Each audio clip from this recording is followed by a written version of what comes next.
Hello everyone, कैसे हैं आप सब। मैं रवीना और आपका बहुत वेलकम करती हूँ हमारे यूट्यूब चैनल में जिसका नाम है माय हॉबीज वर्ल्ड। तो फ्रेंड्स, आज की वीडियो में मैं आपको बताने वाली हूँ ये रेक्टेंगुलर शेप का डोरमेट जिसे मैंने अपने घर पर पुरानी साड़ी और दुपट्टों की हेल्प से बनाया है। तो अगर आप भी चाहती हैं तो आप भी अपने घर पर इस तरह का डोरमेट बना सकती हैं। तो अगर आप इस तरह का डोरमेट बनाना चाहती हैं तो कम से कम 45 से 50 फंदों का डोरमेट बनाएं, क्योंकि एक्चुअल में रेक्टेंगुलर शेप का डोरमेट 45 से 50 फंदों के बीच का ही दिखने में सही दिखता है। उससे कम फंदों का डोरमेट छोटा दिखाई देता है और वो अच्छा भी नहीं लगता है। तो कम से कम 50 से फंदों का आप डोरमेट ज़रूर बनाइएगा। और आपको क्योंकि मैं बताने के लिए बना रही हूँ, तो इसके लिए मैं यहाँ पर आपको 15 फंदों का डोरमेट बना के बताऊँगी। तो देखिए फ्रेंड्स, मैंने इस सिलाई में 15 फंदे डाल लिए हैं। पहला फंदे हमें बुनना नहीं है, पहले फंदे को हम इसी तरह से सिर्फ सिलाई में उतार लेंगे।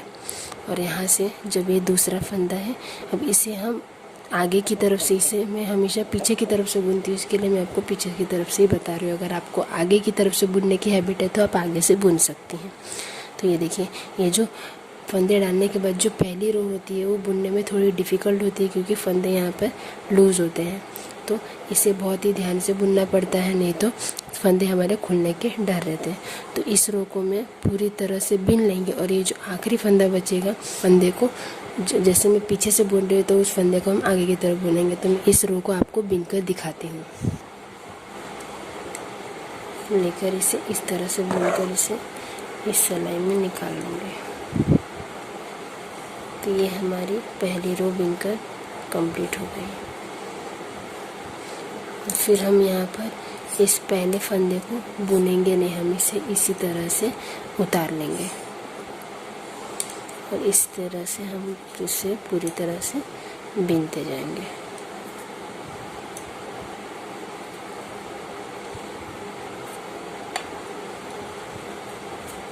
ये देखिए, अब हमें बिनने में कोई दिक्कत नहीं होगी। जो हमारी पहली रो होती है वो बिनने में थोड़ी दिक्कत होती है फंदे डालने के बाद की, क्योंकि वो उसमें फंदे फिसलते बहुत हैं।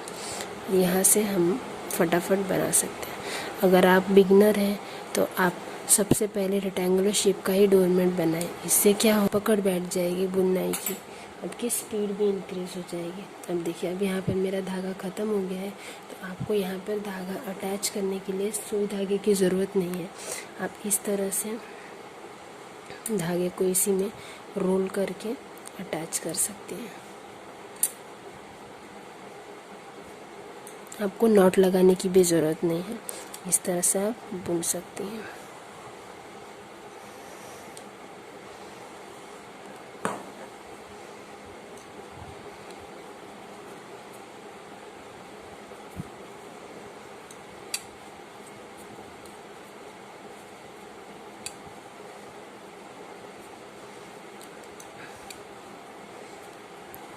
फिर ये हमारा आखिरी फंदा बचा है, इसे भी हम, जैसे कि मैंने इसे पीछे की तरह से बुना था, तो अब इस आखिरी फंदे को मैं इस तरह धागे को सिलाई से आगे ले आकर इसे आगे की तरफ से बुनूंगी।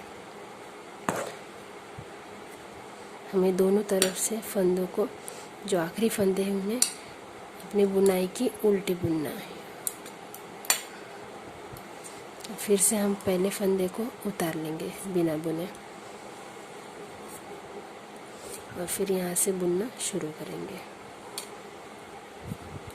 हमें इसमें बस यही प्रोसेस रिपीट करनी है। हमें रेक्टेंगुलर शेप के डोरमेट में हमें बस सीधे सीधे बुनते जाना, हमें यहाँ पे कोई भी चेंजेस करने की ज़रूरत नहीं करनी पड़ती है। मेरा ये जो आखिरी फंदा है, मैं इसे धागे को आगे लेकर और फिर इसे उल्टा बुनूंगी।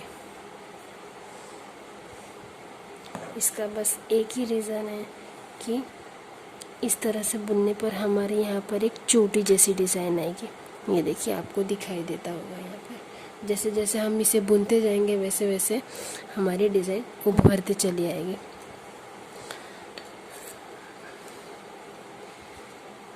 फिर हम पहले फंदे को उतार लेंगे और इसी तरह से बुनते चले जाएंगे।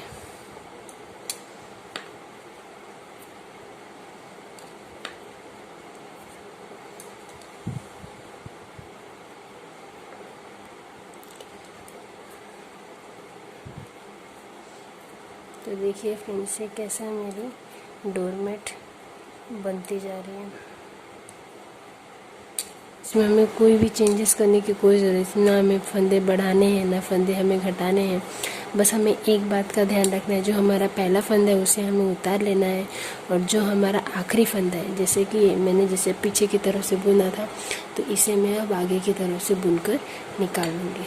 तो ये देखिए, सिलाई से आगे से मैंने फंदे लिए, धागे को लिया, फंदे को आगे तरफ से इस तरह से बुनकर मैं सिलाई में निकाल लूँगी। तो ये देखिए, इस आगे का बुनने का मतलब ये जो हमारी छोटी जैसी डिज़ाइन है ना, इसे बुनने का हमारा यही रीज़न है। इस तरह से ये देखिए, हमारे इतना डोरमेट बन के कम्प्लीट हो चुका है। अब मैं इसे आपको पूरा बुनकर दिखाती हूँ। ये देखिए फ्रेंड्स, ये मेरा डोरमेट बनकर रेडी हो गया है। अब मैं इसके फंदों को उतारना बताऊंगी। मुझे इसकी इतनी लंबाई चाहिए थी, तो मैंने इसके इतना बुन लिया है, और अब मैं इसे आपको उतार कर दिखाऊंगा। तो इसे उतारने के लिए हमें इस तरह से इन दो फंदों को, ये पहला और ये दूसरा, इन दोनों फंदों को एक साथ बुनना है। बहुत ध्यान से देखिएगा कि मैं इसे कैसे बना रही हूँ। ये पहले फंदे को हमने इसमें उतार लिया, और ये जो बुना हुआ फंदा है इसे हम फिर इस सिलाई में वापस चढ़ा लेंगे।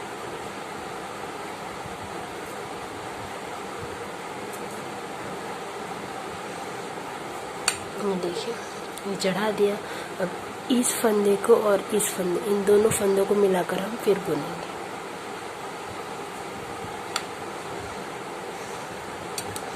इसे बुनकर इस तरह से निकाल लेंगे।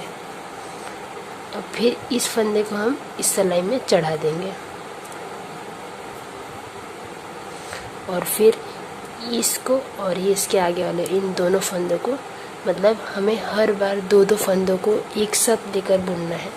पहले हम एक फंदे को एक बार बुनते थे, लेकिन क्योंकि अब हम हमारे डोरमेट को सिलाई में से निकाल रहे हैं, तो हमें इसी तरह से, देखिए, ये जो चोटी की डिज़ाइन हमें इस तरफ मिलती थी, वो अब हमें ये जो हम पैक कर रहे हैं वहाँ भी मिल रही है। फिर इस पर बनाए हुए फंदे को हम इस सिलाई में चढ़ा देंगे। इसी सेम प्रोसेस को हमें रिपीट करना है जब तक हमारे पूरे फंदे सिलाई में से उतर नहीं जाते हैं।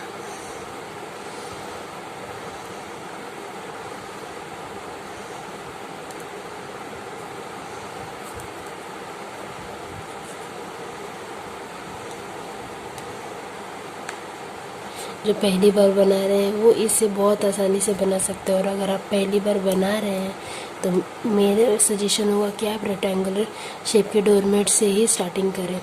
इससे आपकी स्पीड बढ़ जाती है, आपको फिर आगे नई नई डिज़ाइंस बनाने में कोई प्रॉब्लम नहीं होगी, आप इजीली बना पाएंगे, आपकी स्पीड इंक्रीज़ हो जाएगी, तो आप अच्छे से अच्छी और हैवी डिज़ाइन को भी बहुत जल्दी बना पाएंगे।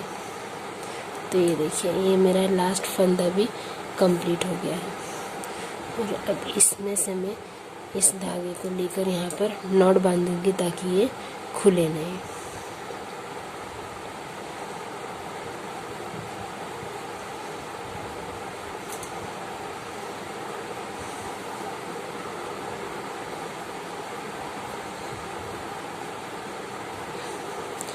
टाइटली हमें दो नॉट बांध देनी है ताकि ये खुले नहीं। तो देखिए फ्रेंड्स, ये हमारा जो मैंने आपको बताने के लिए डोरमेट बनाया था वो कंप्लीट हो चुका है। मैंने आपको बताने के लिए छोटा सा बनाया है, आप अपने हिसाब से बड़ा बना सकते हैं। तो thank you guys, thanks for watching.